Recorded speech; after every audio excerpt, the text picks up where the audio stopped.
Alô galera, Vasco Análise aqui, Marcelo falando.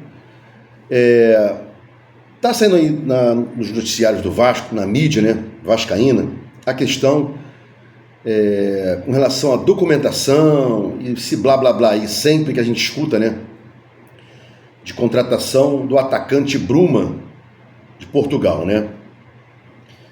Ocorre que a janela de transferência de Portugal, ela fecha segunda-feira. A nossa vai até dia 28 de fevereiro. A deles fecha para a saída de jogadores agora segunda-feira, né? E aí, será que vai ter a mesma confusão que teve agora, ano passado, quando o Vasco teve quando o Pedrinho teve 2 meses e meio para contratar um zagueiro e não contratou? Primeiro eu vi aquele argumento do Marcelo Santana, que eu achei um argumento canalha, né? O Vasco trazer jogadores de fora tem que ser melhores do que os que estão aqui, né? Primeiro argumento do Marcelo Santana, que eu não esqueço. Quem tem boa memória não esquece. Repito, o Vasco trazer jogadores melhores do que... O Vasco tem que trazer jogadores melhores do que estão aqui, senão a gente não traz, né? Jean David é melhor do que algum que está aqui, do que algum da base. Emerson Rodrigues, né? Seguindo aqui, segundo o argumento do Marcelo Santana, né? O ótimo diretor executivo, né? Não, porque estrangeiro tem que chegar e tem que resolver. Eu não vi até agora o Maxime resolver, Jean David muito menos, e o Emerson Rodrigues já foi bicado, né? Por incompetência total, né? Então, sem perder o foco aqui, segunda-feira fecha lá a janela de transferência de Portugal. Acho, mais uma vez, que o Pedrinho, que o Vasco, Santana, Felipe e o resto deixa sempre o último dia para a última hora. Será que vai usar o mesmo argumento da vez anterior? Ah, faltou um documento e não sei o que e tal, não mandaram na data certa, na data correta. Vasco tem que ter atacante, já falei aqui no vídeo anterior, né? Estamos com problemas, sempre foi assim no futebol, né? Zaga, meio de campo, ataque. O meio de campo se bifurcando entre defender e ajudar na criação, e às vezes fazendo gols, né? Os 10 que antigamente existiam, que não tem mais, pouquíssimos 10 tem por aí, né? Por exemplo, Alan Patrick é um dos últimos aí, lá do Inter, né? E sem atacante você não faz gol, não adianta. E vamos viver de Verratti. Verratti está salvando o Vasco, mas daqui a pouco os caras começam a colocar 2, 3 em cima dele e o Vasco não pode jogar só com esse tipo de jogada. Chuveiro pro Verratti, não dá. Jogamos assim boa parte do ano passado e ele parou de fazer gols. E além do que, tem uma idade já. Essa questão aí que o pessoal está sendo poupado, eu não vejo o Verratti ser poupado. E aí pode estourar a musculatura, já tem uma idade já, 36, salvo engano, ou 37, né? Poderia deixar para as partidas mais importantes. Tem aí o brasileiro todo, tem a Copa do Brasil, tem a Sul-Americana, ele está aí correndo todas as partidas nesse carioquinha que não vale absolutamente nada, a não ser ficar entre os 5 para jogar a Copa do Brasil ano que vem. Você vê, no jogo anterior a esse, todos foram poupados praticamente, só jogou o Léo Jardim e o Verratti. Isso aí estressa a musculatura. Aí tem cartão amarelo, cartão vermelho, virose e tal, né? Vamos torcer para que mais uma vez o Verratti consiga jogar os jogos aí, nada aconteça, porque nem capacidade de reposição do Verratti a gente tem, né? E não é o Ryan e não é o GB, por enquanto, né? São novatos ainda. Agora, um fato que eu conversei com um amigo ontem foi o seguinte, né? Verratti não joga por baixo. Sim, ele tem dificuldade de jogar por baixo. Mas quando o time joga por baixo, ou seja, que não é bola alçada, né? Que a gente fala jogar por baixo, alguém vai ter que arrematar por último. E pode ser esse cara. Então, falar que o Verratti não joga por baixo, ele não vai tabelar, não vai tocar para o outro para buscar. Mas ele pode ser um jogador que fique para o último arremate. Ou para o arremate, né? Alguém vai passar para ele e vai fazer o gol. Salvo engano, ele fez um gol ano passado, belíssimo, né? Uma construção até do Rossi. com o Payet e tal, o Vasco jogou por dentro, por baixo, e ele fez o gol. Então, o Verratti pode sim jogar por baixo, mas vai ser o cara do último, do chute, do arremate, e também vai continuar jogando por cima, né?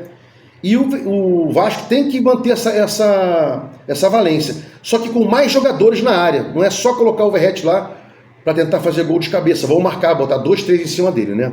Então vamos seguir aqui. Falta atacante para ajudar o Verratti, né? Falei desse atacante de Portugal aí, né? O Bruma, que está sendo cogitado e tal, vem para ajudar o Verratti. E o interessante é que tinha que ser jogador, atacante, que faça gol para dividir essa função com o Verratti, né? Vai ter jogo que o Verratti vai conseguir fazer gol. Não tem como o Verratti fazer gol em todos os jogos. Parece que ele tem 5 jogos e 4 gols. É uma média excelente, né? E aí vem os campeonatos mais difíceis. Não vai ser toda hora que ele vai fazer gol. Tem que ter alguém mais para ajudar o Verratti, né?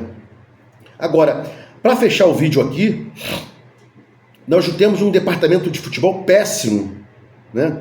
Um péssimo departamento de futebol do Felipe e um péssimo diretor executivo, que é o Marcelo Santana.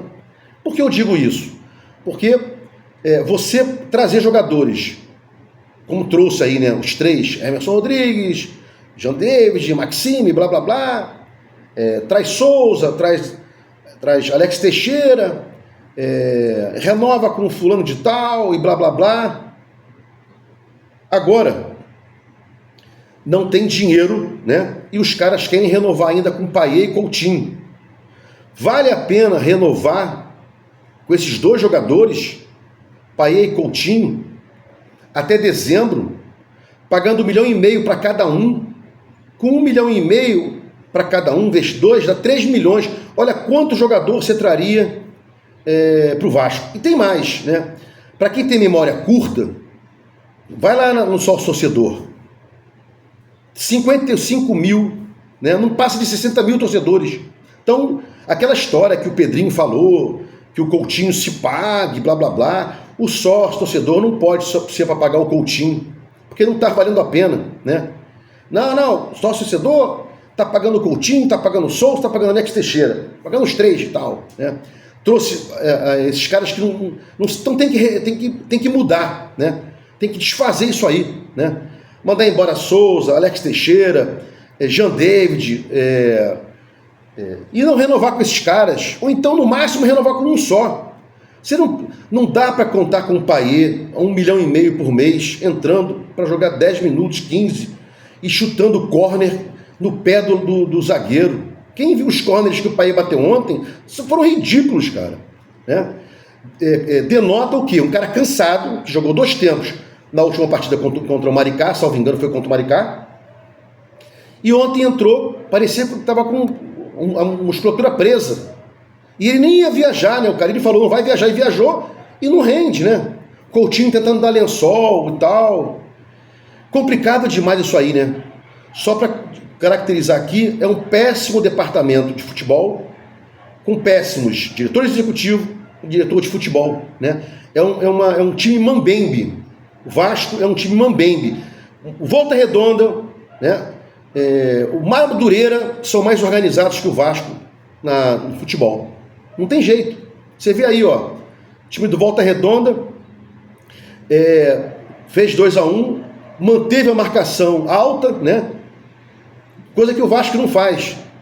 Então é difícil demais a gente pensar num futuro aí bom. Não tem, né? Vamos continuar cobrando aqui, né? Esse péssimo departamento de futebol e esse péssimo departamento aí, o executivo do Marcelo Santana, né? E aguardar aí esse blefe, né? Do tal do Bruma, que vem aí até segunda-feira, e se não vem e tal. Vamos aguardar essa história, né? E outra coisa, torcidas organizadas, você não vê um ai dos caras, né? Torcedores organizados, ninguém está reclamando, ninguém faz protesto, né? É uma torcida pacata, calada, né? Tem que protestar, tem que reclamar, tem que pedir time. É o Vasco, porra. Com 25 milhões de torcedores no Brasil e no mundo, né? Você não vê um torcedor, você não vê uma torcida organizada reclamando, cobrando o Pedrinho, nada. Absolutamente nada. E como também não cobrava 777, né? Ao contrário, a 77 foi lá, abriu a porta, a 777 errada, né? Não dando resultados bons, foi lá, a 777 abriu a porta para as torcidas organizadas entrarem, né, ameaçarem lá todo mundo, né? Essas eram as torcidas organizadas. E aí, pode vir aqui um ou outro reclamar e tal, não sei o quê, mas você acha aí, torcedor torcida organizada, você acha que realmente tem um bom trabalho, vocês não estão cobrando, né? Essa é a função de vocês, cobrar, exigir, né? E não aturar esse time pacato, perdão, de forma pacata, esse time miserável, esse time muquirana que está aí, né? Sem cobrar ninguém, né? Sem cobrar o Pedrinho, sem cobrar quem quer que seja, né? E cobrar também o Pedrinho de tomar medidas para reparação do que o Osório, do que Estrada e o Salgado fizeram contra o Vasco. A gente não vê absolutamente nada, né? É um time parado, não sei o quê, blá blá blá. Lá atrás, quando eu frequentava, era muito mais forte, né? Era outro tipo de torcida organizada, os caras cobravam, reclamavam, né? Hoje, nós não temos mais isso não. Se gostou do comentário, escreve aqui no meu canal Vasco Análise, dá um like aí para mostrar o YouTube engajamento, sininho para mostrar o YouTube que você quer receber os vídeos quando forem ao ar. Vasco Análise, fique com Deus e até o próximo vídeo.